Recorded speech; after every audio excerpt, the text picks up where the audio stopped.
대통령을 만들어 보기도 하고 대통령을 모시고 또 일해보기도 하고 대통령도 싸워보기도 하고 이런 다양한 경험이 있는데 저는 제가 대통령을 하면 참 잘할 것 같아요. 내가 아니면 나라를 못 구할 것 같아서. 지금 대선 출마 선언하신 거고 지지 선언하신 거죠? 요거 딱 뽑으면 썸네일 끝난다 이제. 네, 의사소통 TV 진료 시작합니다. 저희가 입소문에 입소문이 거듭되면서 환자들이 몰려들고 있습니다. 진짜?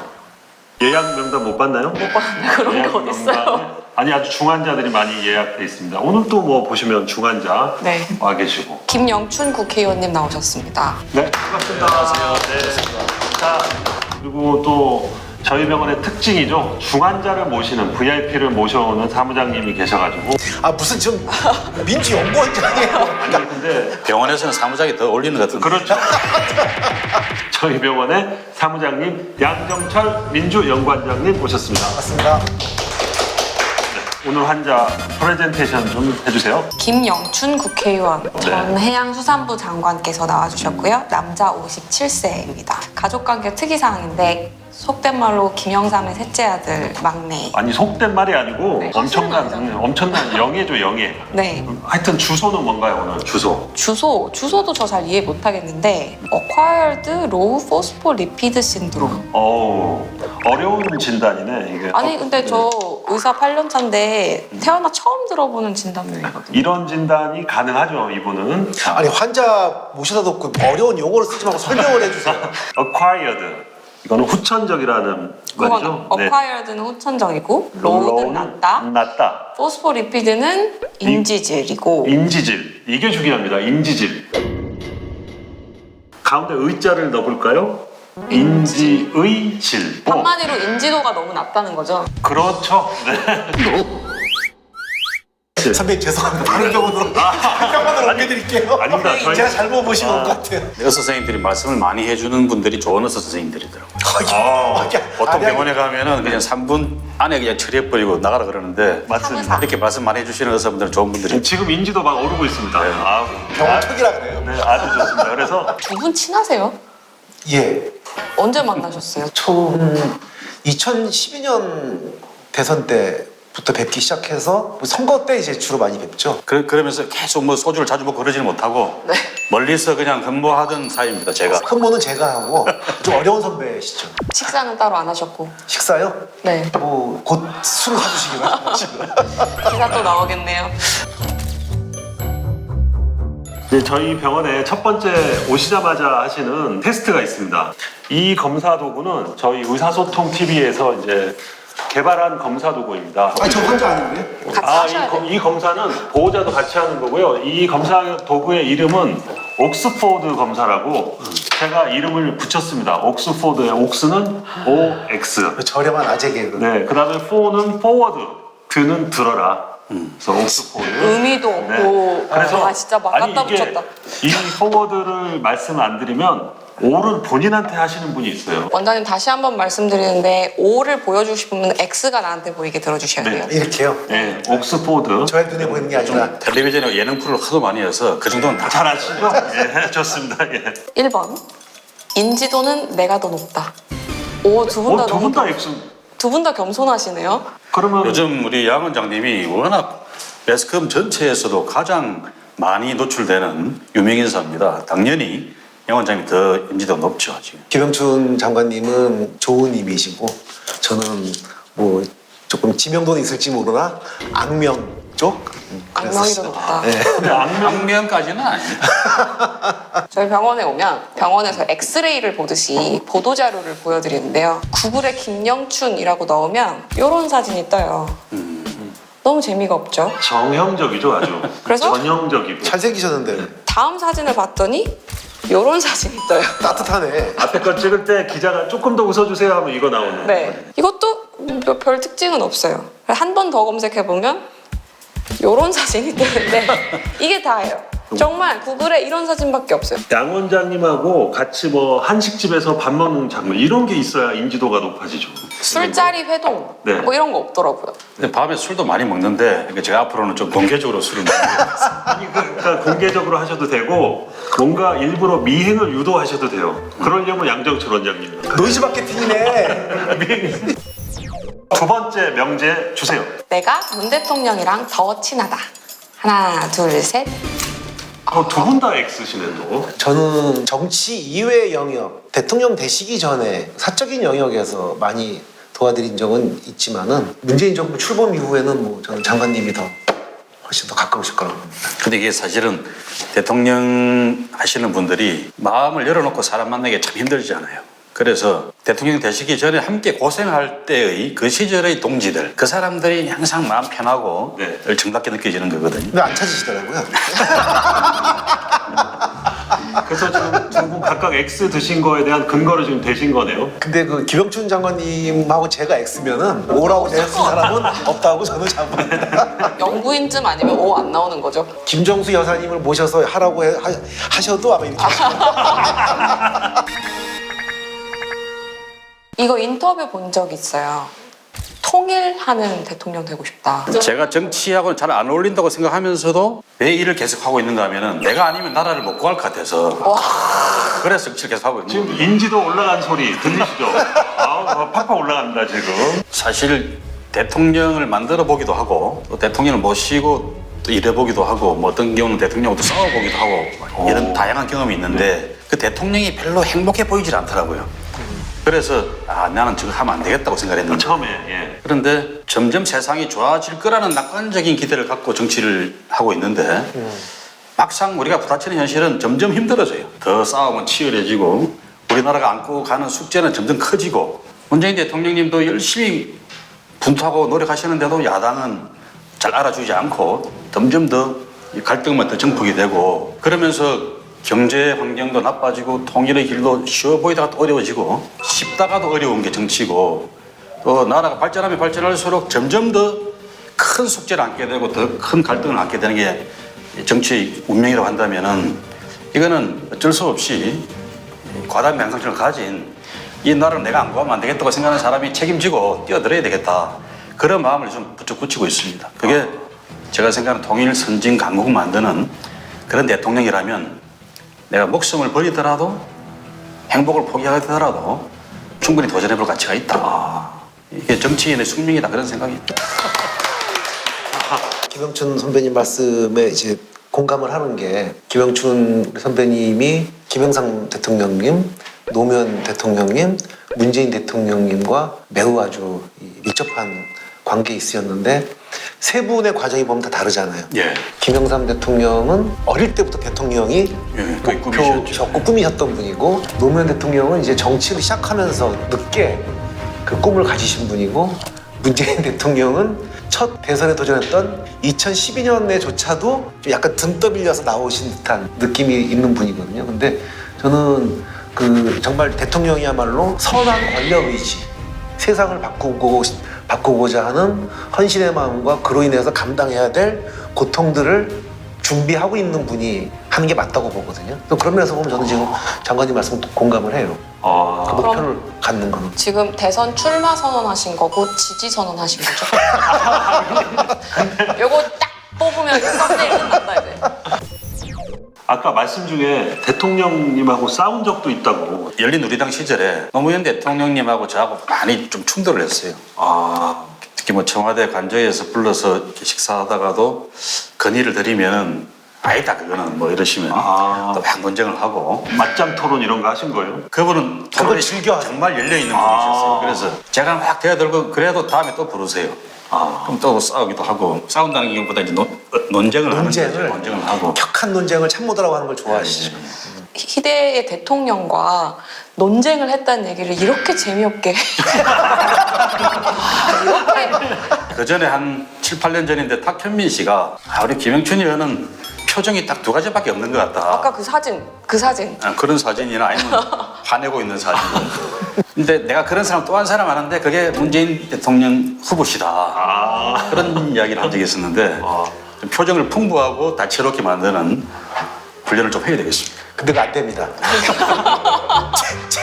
제가 문 대통령님 두 번 대선 치르시면서 그렇게 지금 김현진 선생님이 했던 비슷한 얘기들을 얼마나 많이 옆에서 잔소리를 했겠어요. 안 변하. 평생 굳어진 습관이나 그런 심성이 잘 안 변하죠. 아, 저 문재인 대통령님 그 춤추시던 동영상 기억나요? 그 동영상이 나오기까지 몇 명의 참모가 깨지고 싸우고 했겠어요. 장관님 어떠세요? 춤은 춤을 추라 그러면 지금도 출 수 있어요. 네? 내년 총선에서 네. 부산에서 10석 이상 당선되면 부산역 앞에서 열심히 하겠다는 의미로 막춤을 약속을. 약속하십니까? 약속하시겠습니까? 장관님? 제가 파란 가발 쓰고 아 좋습니다. 지금 파란 가발 네. 쓰고 막춤 추기. 네. 그 대신 부울경 전체에서 10석 이상 꼭 좀 만들어 주시면은 아니, 저도 아까 부산이라 했는데 거기에 울경이 왜 들어가지? 울경까지. 부산만 해서 부산만 열석. 아니 부울경 하시죠? 부울경 하시죠. 부울경을 하면 15석 이상. 혹은 부산만 해서 10석 이상. 네. 둘 중에 가지 중에 하나만 해주시면은 제가 파란 가발 쓰고 네. 부산역 앞에서 막춤 안 추겠습니다. 경력 중에 정말 전 눈에 띄는 게 고려대학교 수석 입학, 수석 입학. 문과대학. 문과대학 수석 입학. 전체가 아니고요. 문과대학. 제가 4년 장학생으로 입학을 했습니다. 이런 거 부각해야 돼요. 등록금 전액과 책값을 받는 장학생인데 문제는 1학년 때만 받고 2학년 때 이후로는 못 받았어요. 왜죠? 뭐 학생 운동하고 뭐 스컬 활동하고 그러면서 공부를 열심히 못했습니다. 다른 공부를 열심히 했죠. 졸업은 하셨죠? 졸업은 9년 만에 했습니다. 와, 뭐 중간에 감옥도 갔다 오고 학교도 이제 잘려서 한 4년 만에 복교도 하고 그러면서 졸업이 늦어졌습니다. 감옥은 왜 가셨어요? 그래도 데모하다가 그랬죠. 제가 학생 운동 하다가 끝에 이제 총학생회장을 했습니다. 그래서 제 재임 시절에 일어났던 모든 사건에 대해서 다 책임져라 그래서 제가 책임을 지고 감옥을 갔는데 생각보다 빨리 나왔어요. 근데 사실 저는 운동권 세대가 아니기 때문에 잘 몰라요. 도대체 그 시절에 대학생들은 왜 그렇게 열심히 데모를 했는지. 지금과는 전혀 다른 세상이었으니까요. 지금 우리가 공기처럼 호흡하고 있는 이 민주주의가 그때는 너무나 소중한 갈증의 대상이었어요. 예를 들면 아까 제가 구속됐다고 하는 민영당사 농성 사건 때 네네.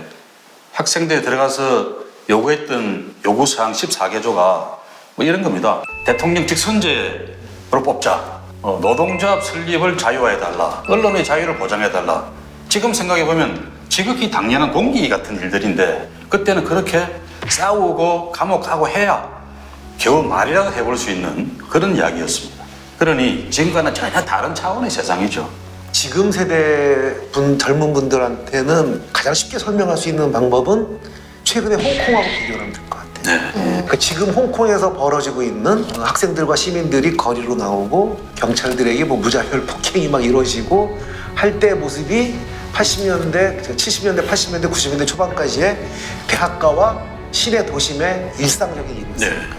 여기서 이제 김영삼 전 대통령 이야기를 안 할 수가 없는데 그분께서 정치 입문하도록 이끄셨죠? 예, 그렇습니다. 근데 처음에 제가 김영삼 대통령 비서로 이제 정치권에 들어갔는데 그때는 야당 총재 때였습니다. 그때 김영삼 야당 총재가 직선제 개헌 운동의 제일 앞에 서 있었거든요. 근데 저 직선제 개헌 운동이 성공해야 대한민국의 미래가 활짝 열리겠구나. 그 생각 때문에 한 그 2년 전에 먼저 같이 하자는 제안이 있었는데 그때는 거부를 했다가 2년 만에 직선제 개헌 운동이 시작된 걸 보고서 저 일은 도와야 되겠다. 그런 마음으로 같이 합류를 하게 됐죠. 그 김영삼 대통령께서 이제 야당 지도자 시절에 그 여러 가지 민주화 운동에 대한 굉장히 역사적 기여나 이런 것도 있지만은 정치적인 측면에서 놓고 볼 때 참 잘하셨던 일 중에 하나가 제야 혹은 시민사회, 학생운동 출신의 깨어있는 진보적인 분들을 굉장히 정치권으로 많이 불러들였어요. 그래서 정치권의 일대 물갈이가 이루어지거든요. 그래서 그때 그 학생운동을 했거나 밖에서 시민사회 운동을 했던 분들 가운데 그 김영삼 대통령의 권유로 정치권에 들어가서 정치를 바꾸겠다고 한 분들이 많습니다. 노무현 대통령도 그런 케이스로 정치에 입문하셨으니까요. 그럼 김영춘 장관님이 1호인가요? 아니 그건 아니죠. 저는 이제 그 시절에 김영삼 총재의 비서였고 우리 노무현 대통령님 같은 분은 국회의원으로 픽업이 된 거니까 정치적으로는 그분이 훨씬 더 앞서 있던 분이죠. 그러니까 직접 출마한 분들도 있고 제도 안에서의 제도적 개혁, 법률적 개혁 이런 것들을 해보기 위해서 학생운동 출신들이 국회의원들의 보좌관이나 비서관으로 들어간 경우가 굉장히 많아요. 김영춘 선배님도 그렇고 김경수 지사도 그런 케이스고 안희정 전 지사, 그다음에 이광재 전 지사 뭐 이런 분들이 전부 그 의원 보좌관으로 들어가서 하다가 결국은 자기 정치에 도전을 하시게 된 거죠. 제가 88년에 서울에서 출마를 하라 그러는 겁니다. 근데 제가 나이가 아직 어렸어요. 몇 살이었죠? 지금하고 큰 차이 없었는데 좋습니다. 26살. 와, 만 26세. 예, 만 26 26살에 비서를 했지만은 정치를 하겠다 온 게 아닙니다. 그러니까 아니 그럼 왜 왔어? 그래서 저는 직선제 개헌운동하고 민주화 하려고 왔지요. 오. 저는 정치하기 싫습니다. 이러고 거절을 해버렸어요.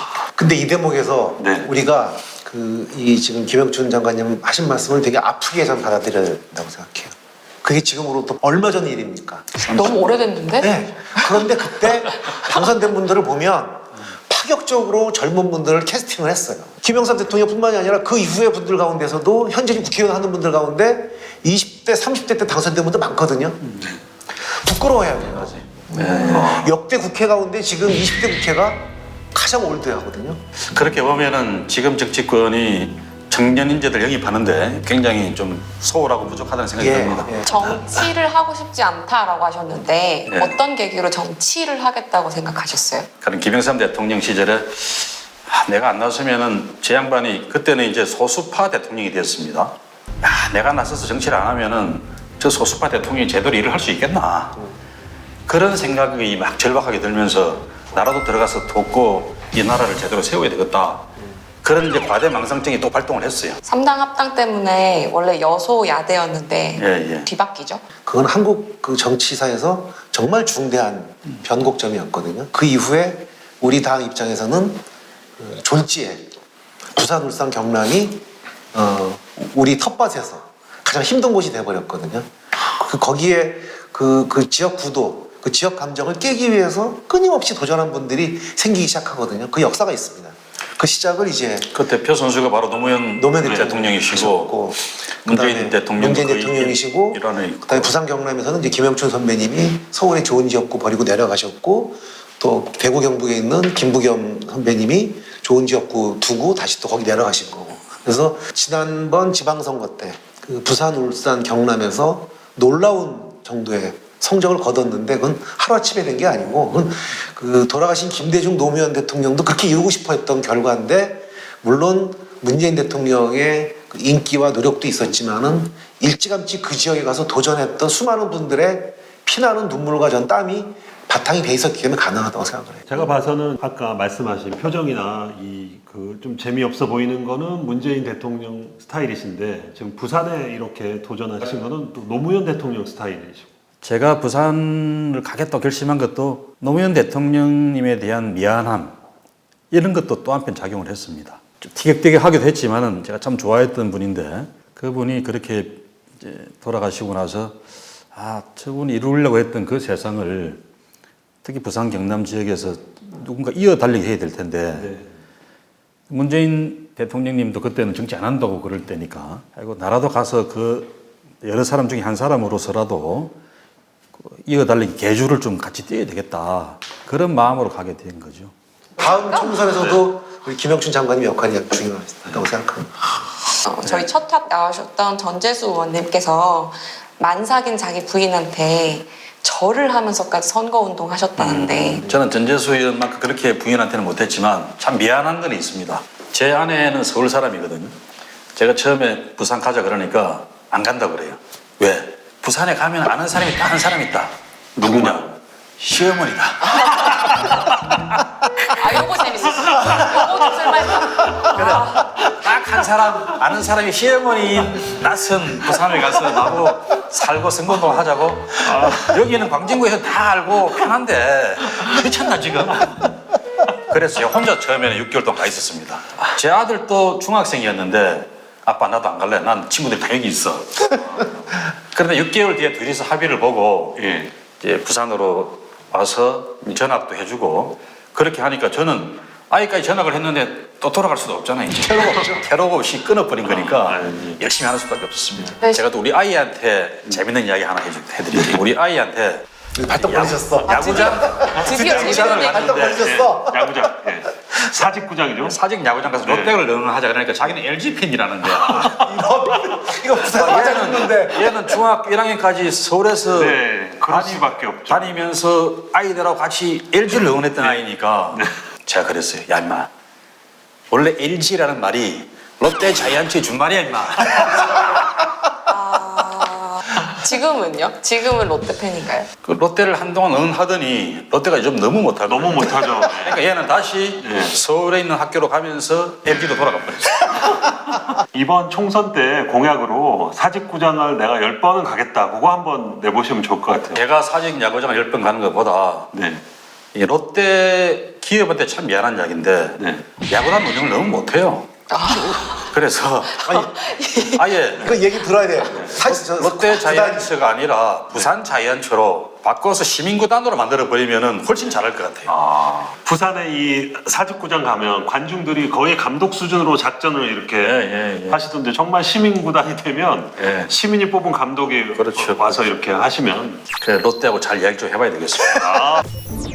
바로 해수부 장관 바로 뽑혀 가셨잖아요. 어떻게 장관 처음에 제안이 왔을 때 그때 배경이 어땠습니까? 저는 사실은 농해수 위원장을 조금 더 하고 싶었거든요. 국회에서도. 예.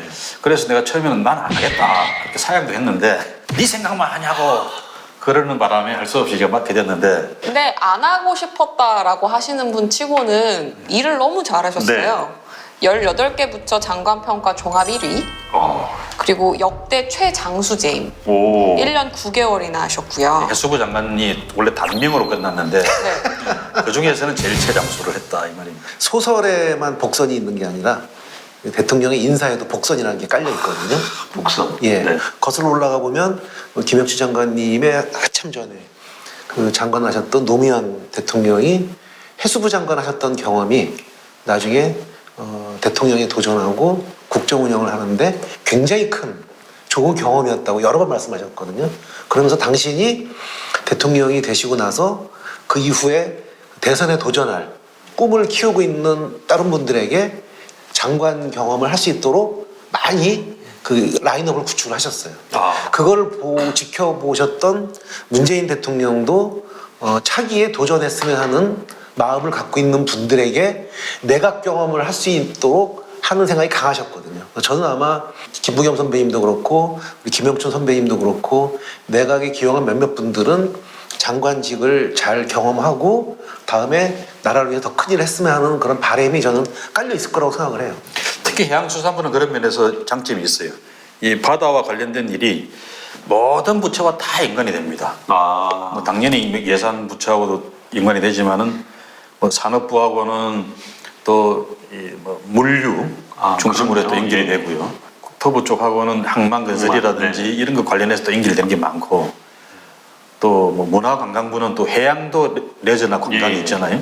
그런 게 연결이 되고 엄한 일이 다 바다에서 일어나니까 연결이 다 되는 거죠. 영역으로 보면 제일 어려운 거 아닙니까? 다양한 일을 경험해 볼 수 있는 그런 좋은 기회였던 것 같습니다. 환자분 병력을 보면 무려 3분의 대통령과 접점이 있거든요. 김영삼, 노무현, 문재인. 옆에서 지켜본 3분의 대통령은 어떻게 다른가요? 다 특장이 있으신 거죠. 특장이 있으신 거고 그 시대에 맞는 리더십이기 때문에 그 대통령이 나온 거다. 저는 그렇게 봅니다.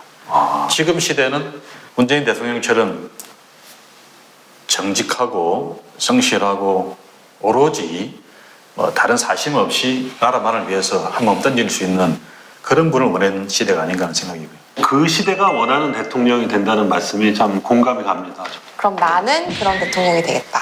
저는 이제 희망 큰데 YS와 DJ를 반석해 놓은 사람, 노무현과 문재인을 반석해 놓은 사람 보고 좋아하는 그런 캐릭터면 참 좋겠다 싶어요. 그게 가능하겠습니까? 지금 놓고 보면 4명의 장점만 다 내가 다 좋은 대통령이 되겠다. 제가 어릴 때부터 오래 봤으니까 조금씩은 배우지 않겠습니까? 그럴 것 같습니다. 네. 좀 더 인큐베이터 안에서 좀 더 길러내면은 좋은 사람이 될 것 같습니다. 21대 총선이 이제 진짜 코앞에 다가왔거든요. 내년 총선 임하는 각오 한 말씀 해주시면. 부산이 우리나라 경제가 어렵지만 부산이 가장 어렵습니다. 작년만 하더라도 한국 전체 경제 성장률보다 1%가 더 낮은 성장률을 기록할 정도로 경제가 어렵습니다. 그래서 내년 선거를 앞두고 저희 당 민주당이 집권당이니만큼 문재인 정부와 민주당이 서민 경제를 앞으로 좀 더 기지개를 필 수 있도록 그렇게 성과를 만들 수 있다라고 하는 희망이라도 제시해 줄 수 있다 그러면은 저는 부산 선거, 경남 선거도 충분히 좋은 성과를 이룰 수 있다고 생각을 합니다. 그 길을 위해서 저도 할 수 있는 일을 최선을 다하고 또 우리 정부나 여당과 함께 그런 정책적인 노력뿐만 아니라 한국 경제 전체를 좀 개혁하는 그런 드라이브를 같이 걸어갔으면 좋겠다는 생각입니다. 그러면 이제 진단과 처방을 좀 네. 볼까요? 제 생각에는 인지도는 팍팍 올라가서 이제 병명이 바뀔 거예요. Acquired High Phospholipid Syndrome이라고 고인지질 증후군. 고인지도 증후군. 으로 바뀔 겁니다. 자, 그러면 오늘은 여기까지 의사소통 TV 진료를 모두 마치도록 하겠습니다. 대단히 감사합니다. 고맙습니다.